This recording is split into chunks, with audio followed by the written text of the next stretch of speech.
Reginald बोंगे परमेश्वर का एक दास जो इवेंजलिस्ट थे, बहुत सामर्थ्य रूप से प्रभु ने उनको इस्तेमाल किया अफ्रीका के अंदर। एक दिन वो एक क्रूसेड में गए, कुल 8,000 लोग एक क्रूसेड के अंदर थे, एक गांव के अंदर अफ्रीका की। तो क्रूसेड खत्म हो गया, क्रूसेड अच्छा था, सब कुछ था, उन्होंने वचन सिखाया। जो वहां से निकलकर जा रहे थे अपनी गाड़ी लेकर, रात का समय था, गाड़ी लेकर जा रहे थे और चारों तरफ वो जंगल सा था, तो उसके बीच में से वो जा रहे थे। जाने का समय एकदम से एक जवान लड़का उनका सामने आ गया और सामने आकर उनकी गाड़ी को रोक दिया और पास से उतर गया। पास ने पूछा क्या हो गया? उसने बोला, पास ने पूछा तुम्हारा नाम क्या है? उसने बोला मेरा नाम डेविड है। उसने बोला तुम कितने साल के हो? उसने बोला मैं 17 साल का हूं। उसने बोला क्यों, क्या हो गया आपको? उसने बोला मुझे पवित्र आत्मा चाहिए।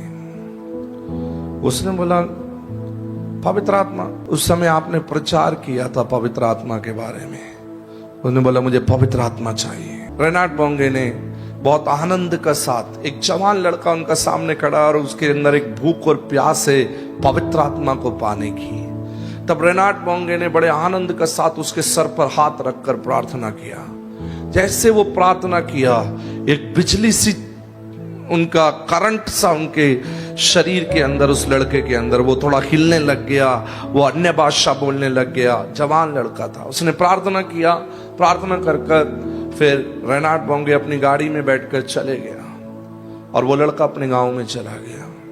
गांव में जाने का समय, कुछ ही महीनों बाद रेनाल्ड बोंगे को खबर मिला, जिस गांव के अंदर वो प्रचार करने के लिए गए थे, उस गांव के अंदर हजारों लोग इकट्ठे हो गए आगे और परमेश्वर की एक जागृति वहां पर चल रहा है और बहुत सारे लोग यीशु को स्वीकार कर रहा है। रेनाल्ड बोंगे ने बोला कौन है वहां पर पास्टर?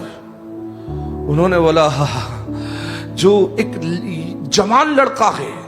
उसने बोला क्या नाम है? उसने बोला डेविड नाम है। तब रेनाल्ड बोंगे उससे मिलने के लिए बहुत उत्साहित था। तो एक दिन रेनाल्ड बोंगे वहीं पर पहुंच गया, एक कमरे में रुके हुए थे। उस लड़के को पता पड़ा रेनाल्ड बोंगे वहां पर आए हुए हैं। वो रेनाल्ड बोंगे के पास गया, उन्होंने गेट खटखटाया और रेनाल्ड बोंगे के कमरे में गया। उन्होंने बोला, उसने, लड़के ने बोला आपने मुझे पहचाना? उन्होंने बोला हाँ मैंने पहचाना आपको। उसने बोला मैं डेविड हूं, उस दिन आपका गाड़ी में सामने आया था और आपने मेरे लिए प्रार्थना किया था पवित्र आत्मा के लिए। उसने बोला उसके बाद पता है क्या हुआ? मैं अपने गांव में गया और गांव में गया, मेरा सामने एक माँ अपने बच्चे को लेकर बहुत रो रही थी और बहुत परेशान थी, क्योंकि एक फीवर से, उसी सेम फीवर जो अभी इस बच्चे को है, और वो बच्चा रोए जा रहा था, चुप नहीं हो रहे थे। जो फीवर इस बच्चे को है सेम इसके बड़े बेटे को हुआ और उस बच्चे की कुछ दिन पहले ही डेथ हो गया था उसी फीवर से। और ये माँ इसी चिंता में था इसका भी अब ऐसे ही हो जाएगा, क्योंकि कोई डॉक्टर या कोई भी उसका इलाज नहीं कर पा रहे थे। ये बहुत जोर से रो रही थी। तब इस बेटे के अंदर परमेश्वर का प्रेम भर गया। उसने बोला मैं आपका बेटे के लिए प्रार्थना करूं? उसे प्रार्थना भी नहीं आते। उसने जो प्रार्थना किया, उसके सर पर हाथ रखकर उसी समय वो बच्चा रोना बंद कर दिया और वो बच्चे का बीमारी भी ठीक हो गया। और ये लेडी एक मुखिया के घर के अंदर काम करती थी, उधर का बड़ा एक मुखिया था, उसके घर के अंदर काम करती थी। तो लेडी ने मुखिया को बोला, मुखिया हमारे यहाँ पर एक बेटा था, उसने मेरे बच्चे के लिए प्रार्थना किया, उसका फीवर चला गया और वो रो रहे थे बहुत, वो भी मरने वाला था, मगर परमेश्वर ने उसे बचा लिया। तो उसने, मुखिया ने बोला क्या नाम है उसका? उसका नाम डेविड है, वो एक जवान लड़का है। उसने बोला उसको लेके आओ, मेरे पास लेके आओ, क्योंकि मेरी बेटी जन्म से जो विकलांग होकर एक जगह में पड़ा हुआ है, तो आप उसे बुला के लाओ। उसे बुला के लेके आया। उसने बोला मेरी बेटी ऐसे कमरे में लेकर गया, वो विकलांग होकर वो बेटी पड़ा हुआ था।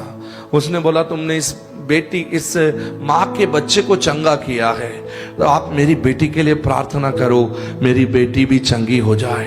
ये जो डेविड जवान लड़का है, उसने ऐसे ही खड़े होकर आंख बंद किया और प्रार्थना करना शुरू किया। जैसी वो प्रार्थना कर रहा था, नीचे से कट कट की आवाज आ रही थी। जब उसको पता पड़ा, उसकी हड्डियां सीधे हो गया और वो लड़की चलकर बाहर आ गया। आपको मालूम है, उस मुखिया ने पूरे गांव के अंदर प्रचार करवाया और सारे आसपास के गांवों को इकट्ठा कर लिया और वहां पर यीशु का सुसमाचार प्रचार होने लग गया। रेनाड बोंगे बोला, तूने प्रचार क्या किया?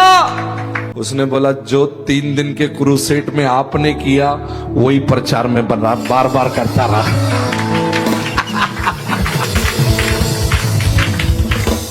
पवित्र आत्मा की सामर्थ्य से जब हम भरेगा ना, हमारा जीवन साधारण नहीं है, असाधारण रूप से प्रभु इस्तेमाल करेगा। हम सोच भी नहीं सकते ऐसे प्रभु इस्तेमाल करने का।